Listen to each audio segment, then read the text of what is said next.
Hi மக்களே, எல்லோருக்கும் வணக்கம். நான் உங்கள் மும்பை கணேஷ் பேசுகிறேன். எல்லாரும் எப்படி இருக்கீங்க? நல்லா இருக்கீங்களா? இன்னைக்கு என்னன்னா டாபிக்கு,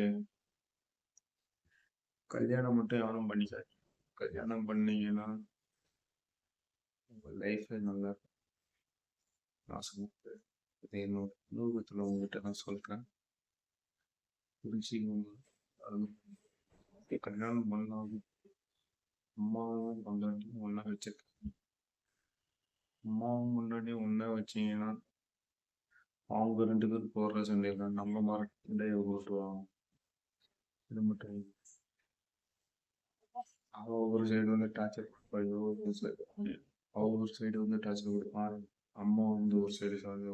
2 பேருக்கு நடுவில் நம்ம மாட்டிக்கிட்டு வேலைக்கு போகிற இடத்துக்கு போய் வேலையில் போய் அந்த டென்ஷனாக ஆகும். வேலையில் இருக்க நம்மளை திட்டுவான், தேவையில்லாம சண்டை தான். அதனால கல்யாணம் பண்ணுறீங்களா, லைஃப்பில் செட்டில் ஆகிட்டு கல்யாணம் பண்ணுங்க. செட்டில் ஆகாமல் கல்யாணம் பண்ணிக்கிறேன் சொல்கிறேன். பிடிச்சிருந்தால் லைக் பண்ணுங்க, சப்ஸ்கிரிப்ஷன் பண்ணுங்க, ஷேர் பண்ணுங்க, கமெண்ட். பாய்.